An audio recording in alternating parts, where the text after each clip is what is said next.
Welcome to the Afternoon Auto Group Braves Plus pregame show on 1470 and 100.3 WMBD. Bradley returns home to Carver Arena to take on the Valparaiso Beacons at 7 o'clock. Good evening, everybody. I'm your host, Chad Klein. If you are enjoying the Braves Plus shows and want to re-listen to the shows or listen to some that you've missed, you can now do so by going to WMBDradio.com. Click on podcasts and scroll down to Braves Plus for the full catalog of this year's interviews. Tonight's show continues my conversation with women's basketball coach Kate Popovic-Goss about climbing the coaching ladder, building team culture, and that will be followed by Dave Snell telling us how he came up with the famous tagline and how the magic number is calculated. All next on the Afternoon Auto Group Braves Plus pregame show on 1470 and 100.3 WMBD. This is the Afternoon Auto Group Braves Plus pregame show on 1470 and 100.3 WMBD. I am speaking with Coach Kate Popovic-Goss. I'm struggling with that name. It's a mouthful. And the thing is I tell, especially... Can I just call you Coach Pop? Absolutely. I pray that you do. Our poor student journalists that do some of our games, I've told them, you guys can call me Coach Pop, and they're like, we have to call you Coach Popovic-Goss. I'm like, I feel bad for you because it is a mouthful. So we were talking before about you becoming a coach, and I want to kind of go through a little bit. You started at Northwestern as a recruiting coordinator, moved on to being the associate head coach, and then obviously you were hired by Bradley, and this is your fourth season at Bradley. Yeah. How has your approach to coaching changed going from coordinator to assistant coach to head coach? Oh, man. And we only have 6 minutes. I was going to say, so it's really funny. I knew I really wanted to be a head coach, and obviously, very similar to Coach Wardle, we got our starts young and we kind of rose quickly. My first career, I was a Dobo at LaSalle. Okay. And then from there, next thing you know, I was the youngest recruiting coordinator and defensive coordinator in the Big Ten. I had great mentorship, and my biggest mentor and my second dad is my head coach at Northwestern. He's in his last year. He's going to win close to 800 games. His name is Joe McEwen. And, I definitely want to be a head coach. I was really driven. And I always say there's two ways to teach. If you're teaching a little kid to swim, you can put their floaties on, you can teach them the strokes, or you can toss them in the water and tell them to figure it out. That was my mentor's approach to teaching me. But I think he recognized in me a drive and a talent that he didn't want to mess with. He wanted me to learn through experience. He wanted to throw me in the fire. So I was lucky. I had a lot of experience, as much experience as you could gain as an assistant in terms of head coaching responsibilities. Like I got to be an interim head coach for a game. I got to run our defense. I got to do a lot of cool different things. But he would always look at me and be like, you think you want to be a head coach? And it was about a week and a half into being at Bradley. I was by myself. I had no roster. It was a big rebuild. I called him. I said, why did you let me do this? What have I done? And so, I think the biggest thing is it's just like anything in life. You can think until you're in the chair. You could think until you have that baby in your arms. You could think what it's like until you get the call to start the game, right? And so I think the biggest thing that has changed for me is that you have to accept help way more than you think you have. You don't have all the answers. You're not the smartest person in the room. And if you're the smartest person in the room, then you haven't hired well. You're not challenging yourself with the people you have in your staff that are going to make you better as a leader. And I think that the biggest thing that you have to have is just like you're building a team, you have to have people around you that allow you to be yourself. Yeah. And I think that, those are the biggest things that I've learned is I always knew it was winning with people, but for me as a head coach, that has become 10 times more important. The people that are on my staff and the people that are in my locker room, they need to be players that are players and staff members that embrace me for who I am and I embrace them for who they are. And that's when you have the comfort level to have the competitive environment that you need to really thrive.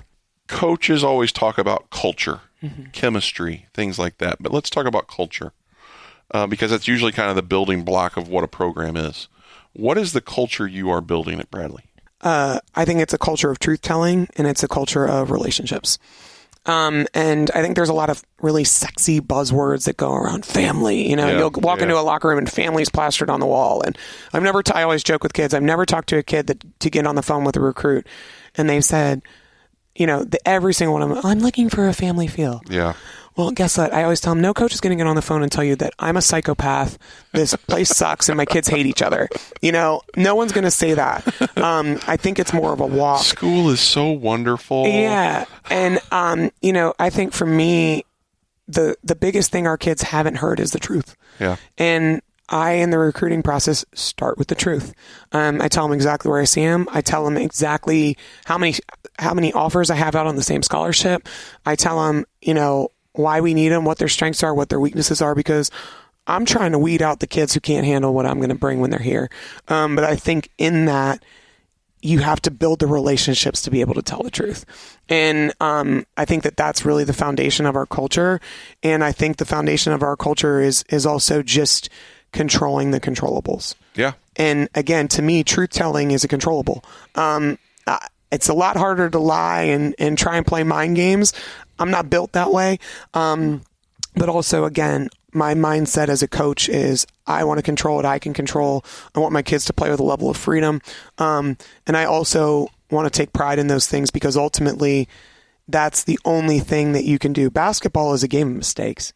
And I want our kids to understand that, you work hard, you work on the things that matter to our program, you listen and you try and get better every day, good things are going to happen to you. And I think what that has built for us is, a really tight-knit group that now you're starting to figure out how to win games and string them together.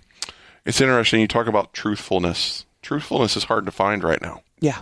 In society, culture, let alone, in recruiting. And, obviously once you get on campus, truth kind of finds its way out anyway. But it's interesting you talk about that. This is the Afternoon Auto Group Braves Plus pregame show on 1470 and 100.3 WMBD. This is the Afternoon Auto Group Braves Plus pregame show on 1470 and 100.3 WMBD. I am talking to Coach Pop. Injuries are a part of the game. Unfortunately. You, as a coach, have had a lot of injuries in your time at Bradley. Including myself. I ruptured my Achilles my first year. I had a news article written on me about all the injuries I had at Bradley University. I didn't have anything super significant other than an appendix and stress fracture. So there you go. But yeah, injuries are just part of it. How do you, and you're dealing with one now with one of your best players. Yeah. How do you manage situations where players are facing injuries or setbacks? And how does that affect team strategy? Yeah, I think unfortunately in my time here, we've had a lot of injuries, and unfortunately, they've all been to key players. One of which we still haven't seen yet in uniform. We're getting our uniform in Nia Jones, and it's always a blow when it's to one of your great players. But unfortunately, that's how it happens. Those kids are usually at higher risk. They're playing more minutes. They're carrying heavier loads. It is what it is. It is a part of the game. But I hate the next man up mentality because you don't replace kids of the caliber that we've lost. Claire at this point in time was playing at an all-conference level. I put an aside in that because what Claire brings to us as a team, to our team as a captain, as a leader, and from a heart perspective is really what makes her her. And she really found her game. And unfortunately, that's also when injuries happen. It's never when a kid's playing like crap. It's always when they're kind of finding their moment, really finding their groove. Claire was playing her best basketball. But I don't like all right, you're up, let's go.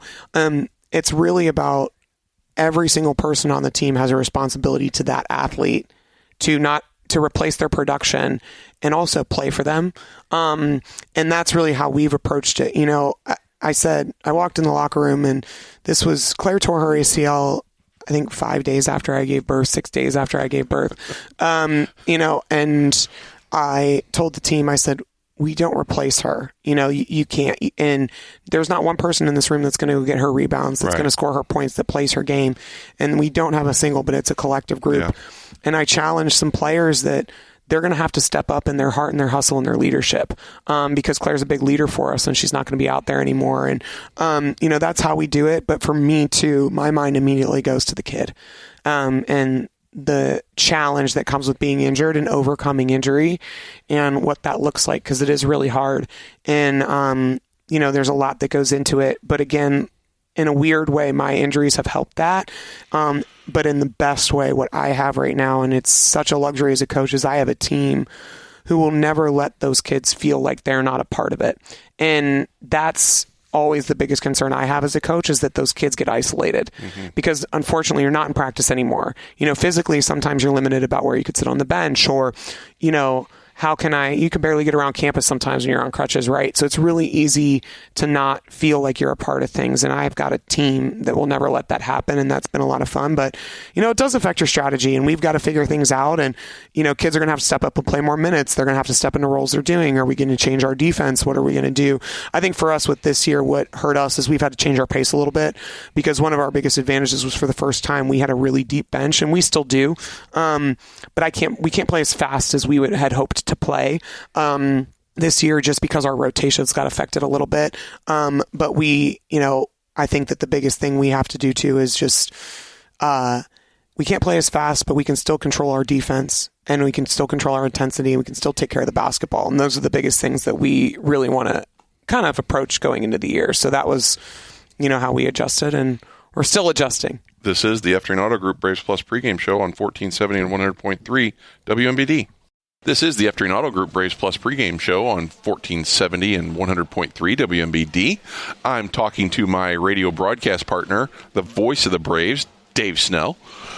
Dave, you are known for 3 or 4 things, by me anyway. Okay. I know you're known for more than that, but I don't want to take that away from you. You are known as the voice of the Braves, been broadcasting Bradley basketball since 79-80. So this is the 47th year. And I was 6. So didn't get to listen to you early on. You are also known for the famous tagline, Kaboom. Yes. How did that start? Years ago, I listened to the late Frank Bissoni, and he was doing games on the public station then. And every time somebody hit a long shot, he'd go, boom. He stops and pops and boom. And so when I started, I said, well, in the act of shooting a dunk, it usually comes from way back or you wind up. And so that was ka and then boom. And I threw that in, and I did that from the beginning. That's unbelievable. Right from the beginning. Yes. That was one of the things that I figured that I would do. Did you trademark it? No. Maybe you should have. I don't know. I used to have a license plate like that, and I was afraid somebody would put something under my car. Yeah. Yeah. And then the thing we're going to talk about most, and we've been talking about it recently on our post-game shows, the magic number. Yes. How did it start? I really don't know, but I think it's a lot of the times I wondered how in Las Vegas they came up with the over-unders on games. And I said, well, let's see what I can do with the numbers. And so I came up with it, and I tested it out, and it was remarkably accurate. And I think it's like 98% accurate. Really? Yes. And what I do is it's very simple. You take the number of points that, let's say, Bradley scores, and the number of points that Bradley gives up. And you cross that with the, let's say, Drake, with the number of points they score and the number of points Bradley gives up. And then you crisscross? You crisscross.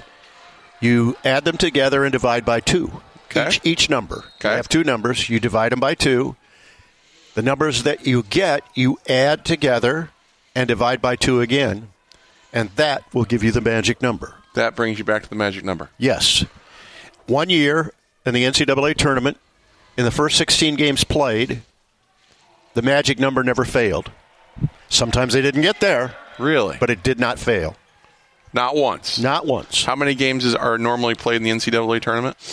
Well, what is that? 32, then 16 is 48. 48 and 8 is 56. 56, 60, 61, 62 games? Yeah, 62 games. 62 games. Yeah. Didn't fail once. Yeah. Plus then you have the play-in games on Tuesday Gotcha. and Wednesday. And what is the longest streak for the magic number? The longest streak was broken the 21st of January 1923. that was the last time it was broken. The record is 268 without failing, and it failed against Drake, actually, on the 31st, last day of the year in 2019. Really? And the reason is Drake,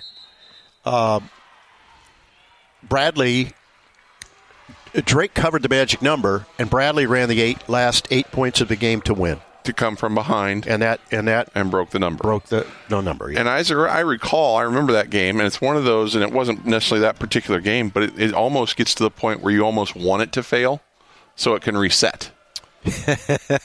Well, that could happen. And you know what the last time it was broken? What's that? On Shepherd's travel from Belmont. The no call. Yes. That was the last time. Well, there you have it, folks. The magic number is created by taking the average of the offense scored by a team, the defense given up by the team, taking both teams' numbers, divide it by 2, then you add those two numbers together for each team, and you divide it by 2 again, which gives you the magic number. And the key is that in the preseason you can do the overall numbers, but on the 5th game of the league season, now you switch over. I switch over to conference because it gives you more of a balance, because you're going to play teams that you should be, like 118 to whatever, and that kind of skews things. And last thing before we go, what is the magic number for Drake? 78. 78, folks. That's high. Be watching for it. This is the F-Train Auto Group Brace Plus pregame show on 1470 and 100.3 WMBD. It's the F-Train Auto Group Brace Plus pregame show on 1470 and 100.3 WMBD. Last time out, Bradley faced 12-10 Drake. It was the second game of the season series in Des Moines. Now, Coach Wardle mentioned to us in the pregame shoot-around that he wanted to make a few changes going forward. First, he wanted to play bigger, which means the plan was to start Timo Vandernap and move Damarian Birch to the bench. Also, Corey Thomas would play more of the 4-man role, and Caillou would see some extended minutes. Second, Bradley is changing its defensive philosophy with regards to screens and the three-point shot. The Braves had been mixing up going over and under screens depending on who they were guarding, but teams have hurt Bradley from 3. So now, Bradley's defensive plan is to go over the top on all screens and force opponents to beat them with the mid-range or at the rim. And here's why. Bradley is 12-2 for the season when giving up less than 10 threes, and 3-6 when giving up 10 or more. In Valley play, the numbers are even better. Bradley's 5-0 when giving up less than 10 threes, and 3-4 when giving up 10 or more threes. Early in the game, Drake did a good job defending dribble drives and post touches. They basically collapsed the lane. In Peoria, Bradley dominated the paint 34-14, and it became clear early that Drake was not going to allow that to happen again. And in response, Bradley shot 8 of 13 from 3 in the first half and were led in scoring by Caillou, who saw extended playing time with the new Go Big philosophy. He took advantage of getting more playing time, went 5 of 5 from the field, 2 of 2 from 3, scoring all 12 of his points in the first half, and also had 3 offensive boards. For Drake, guard Jalen Quinn scored 17 of his game-high 32 points in the first half, but was the only Bulldog that could really get anything going. And Bradley went into the break with a 41-36 lead. In the second half, it was the Alex Hubrick show. Hubrick's only had 3 points at half, but in the second half, Hubrick's would knock down 8 of 9 threes and end up 9 of 10 overall, tying a Bradley record for made threes set by Duke Dean a year ago. Bradley would finish with 4 players in double figures. Hubrick's led the way with 29. Caillou had 12. Johnson and Wheeler each had 10 apiece. Bradley shot 48% from the field and 65% from three, making 17 of 30 from three-point land. Bradley out-rebounded Drake 38-34 with 14 offensive rebounds. On the defensive side of the ball, Coach Wardle's change in defensive philosophy guarding the three was effective. Drake shot 40% from the field and only 6 of 25, 24% from three. Now, this wasn't a must-win for Bradley by any means, but you always want to try and take advantage of opportunities. By winning this game, Bradley won the season series with Drake.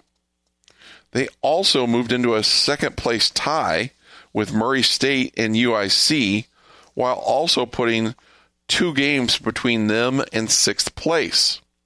Now, Bradley faces Valparaiso, who is 11-11 on the season and 5-6 in Valley play. The Beacons do have wins over top 5 Valley opponents UIC and Illinois State.